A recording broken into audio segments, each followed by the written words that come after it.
अय्यार नगर गांव में सूरज डूब चुका था। लोग डर के मारे अपने अपने घरों के दरवाजे बंद कर रहे थे। बुजुर्ग बच्चों को समझा रहे थे, बेटा गलती से भी घर की खिड़कियां या दरवाजे मत खोलना वरना मारे जाओगे। उसी समय राइस्टार अपना ऑफिस का काम खत्म करके गांव वापस आ रहा होता है। तभी उसकी माँ हाथ में डंडा लिए आती है और चिल्लाते हुए कहती है, राइस्टार बेटा, तुझे पता नहीं है कि आज अमावस्या की रात है? तो तूने इतनी देर क्यों लगा दी? चल जल्दी घर चल वरना वो आ जाएगी। राइस्टार बिना कुछ बोले चुपचाप अपनी माँ के पीछे घर की ओर चल पड़ा। रास्ते में चलते हुए उसने देखा कि लोग डर के मारे अपने घरों की खिड़कियां और दरवाजे बंद कर रहे थे। राइस्टार के दिल में अनेक सवाल जन्म ले चुके थे, लेकिन वह चुप रहा और अपनी माँ के पीछे पीछे चलता हुआ घर पहुंचा और अंदर जाकर सो गया। अगले दिन ऑफिस से आते समय राइस्टार घर जाने के बजाय सीधे अपने जिगरी दोस्त ज्ञान के घर गया और दरवाजे पर खड़ा होकर आवाज लगाने लगा। आवाज सुनते ही ज्ञान बाहर आया और बोलने लगा, क्या हुआ राइस्टार, क्यों गला फाड़ रहे हो? राइस्टार बोला, मुझे तुझसे कुछ जरूरी बात करनी है, जल्दी मेरे साथ चल। इतना सुनते ही ज्ञान बाइक पर बैठा और दोनों भाई बाइक लेकर अज्जू के ढाबे पर पहुंच गए। चाय की चुस्की लेते हुए ज्ञान बोला, जल्दी बोल, क्यों बुलाया है तूने मुझे? राइस्टार कमती आवाज में बोला, भाई यार, हमारे गांव में हर अमावस्या की रात को ऐसा क्या होता है कि लोग डर के मारे अपने घरों के दरवाजे बंद करके घरों में दुबक जाते हैं। ज्ञान कुछ बोल पाता उससे पहले ही अज्जू बोल पड़ा, हमारे गाँव के बड़े बड़ों का कहना है कि पास के जंगल में एक प्राचीन मंदिर है और वहाँ एक सुनहरी मूर्ति रखी रहती है और हर अमावस्या की रात को वह मूर्ति जीवित हो जाती है और पूरे गांव में घूमने लगती है और जो भी उसे देखता है, जहां उसके पास जाता है, वह भी उसी मूर्ति में बदल जाता है। ये सब सुनकर राइस्टार की जिज्ञासा और भी बढ़ जाती है और वह कहता है, क्यों ना आज शाम हम खुद चलकर देखें कि गांव वालों की बात में कितना सच है और कितना झूठ। अज्जू मना करता है और वह कहता है, नहीं नहीं, मैं नहीं जाना चाहता वहाँ, मेरे छोटे छोटे बच्चे हैं। लेकिन राइस्टार और ज्ञान के जिद करने पर आखिरकार अज्जू मान ही जाता है और जैसे ही अंधेरा गहराता है, तीनों दोस्त हाथ में डंडे लेकर उस मंदिर की ओर निकल पड़ते हैं। कुछ देर चलने के बाद तीनों उस मंदिर के पास पहुंच जाते हैं और सामने का नजारा देखकर तीनों सन्न रह जाते हैं। सामने वही मूर्ति रखी होती है और उसके अगल बगल ढेर सारा सोना होता है। सोना देखकर तीनों की आंखों में लालच जाग उठता है। राइस्टार कहता है, जाओ जाकर सारा सोना लूट लो। अज्जू और ज्ञान सीधे जाकर सोना लूटने लगते हैं। तभी एक जोरदार चीख के साथ वह मूर्ति गायब हो जाती है। यह सब देखकर राइस्टार डर जाता है और कहता है, सोने को छोड़ो और अपनी जान बचाकर भागो। तीनों भाई वहाँ से अपनी जान बचाकर गाँव लौट आते हैं। अगली सुबह जैसे ही राइस्टार अपनी ऑफिस के लिए बाइक से जा रहा होता है, तभी उसे रास्ते में बहुत भीड़ दिखाई देती है। राइस्टार बाइक रोकता है और पास जाकर देखने लगता है। सामने का नजारा देखकर उसके पैरों तले जमीन खिसक जाती है। सामने अज्जू उसी सुनहरी मूर्ति में बदला खड़ा होता है और उसके पास ही ढेर सारा सोना पड़ा होता है। राइस्टार वहीं घुटनों के बल गिर जाता है और अपने आप को कोसने लगता है।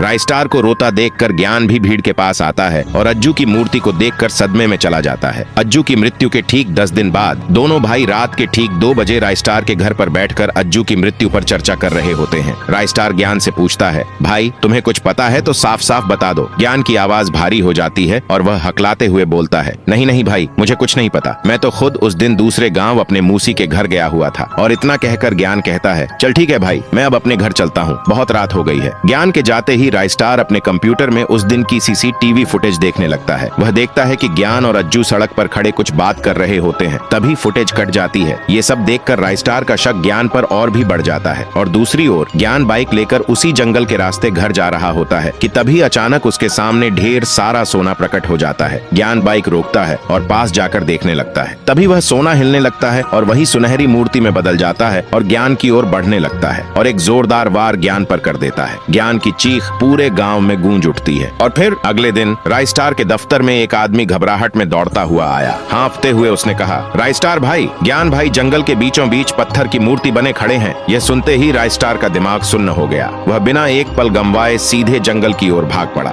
वहां पहुंचकर राइस्टार ने देखा कि ज्ञान अब पूरी तरह से एक सुनहरी मूर्ति में बदल चुका था। उस मूर्ति के चारों ओर ढेर सारा सोना बिखरा पड़ा था। राइस्टार की आंखों से आंसू बह निकले। वह रोते हुए बोला, भाई तुम मुझसे कुछ तो छुपा रहे थे भाई। उस दिन के बाद से राइस्टार ने अपना दफ्तर बंद कर दिया और ज्यादातर समय वह घर पर ही रहने लगा। एक दिन उसे मजबूरन दूसरे गाँव जाना पड़ा। उसने जाते जाते अपनी माँ से कहा, माँ रात होने से पहले मैं घर आ जाऊंगा, तुम दरवाजा बंद करके सो जाना। इतना कहकर राइस्टार वहां से चला गया। राइस्टार के जाते ही उसकी माँ ने दरवाजा बंद किया और अंदर जाकर सो गई। जैसे ही राइस्टार गांव के बाहर गया, वह मूर्ति फिर गांव में प्रकट हो गई और जीवित होकर लोगों को मूर्ति में बदलने लगी। तभी वह राइस्टार के घर के बाहर जाकर राइस्टार की आवाज निकालते हुए बोली, माँ मैं घर आ गया हूँ, दरवाजा खोलो। जैसे ही राइस्टार की माँ ने दरवाजा खोला और बाहर आई, उस मूर्ति ने कुछ मंत्र पढ़े और उसे उसे भी मूर्ति में बदल दिया। फिर वह हंसती हुई वहाँ से गायब हो गई। अगली सुबह जब राइस्टार घर आया तो दरवाजे पर अपनी माँ की मूर्ति देखकर दंग रह गया और रोते हुए बोला, क्यों ये मूर्ति मेरे ही पीछे पड़ी है? लगता है अभी मुझे ही इसका रहस्य सुलझाना होगा। और फिर जैसे ही अगली अमावस्या की रात आई, राइस्टार सीधे उस मंदिर के पास गया और गुस्से में घबराते हुए बोला, तू क्यों मेरा पीछा कर रही है और क्यों गांव वालों को मूर्ति में बदल रही है? ऐसा क्या बिगाड़ रखा है तेरा गांव वालों ने? तभी वह मूर्ति जीवित हो गई और रोते हुए अपनी कहानी सुनाने लगी। बहुत समय पहले मैं इसी गांव में रहती थी। मेरी एक बहुत बड़ी सोने की खदान थी। मैं दिन रात उसमें मेहनत करती और सोना निकालती, पर मेरे सोने पर गांव के सबसे खूंखार आदमी पुष्पा की नजर पड़ गई। उसने अपने लोगों के साथ योजना बनाकर मुझे मेरी ही खदान में मरवा दिया और सारे सोने पर कब्जा कर लिया। और पास खड़े गांव वालों में से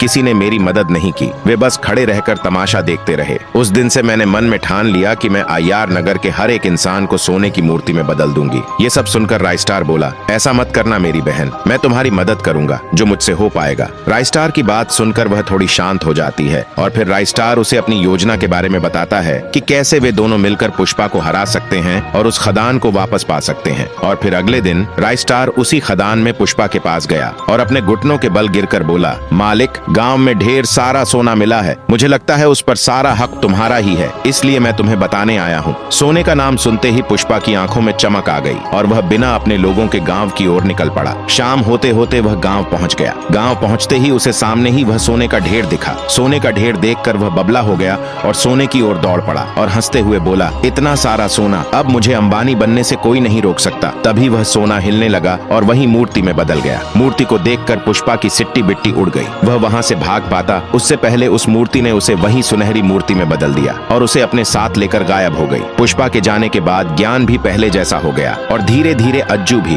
और धीरे धीरे पूरा गांव भी पहले जैसा हो गया और उस खदान का नया मालिक बन गया। स्टारों का स्टारो राइस्टार।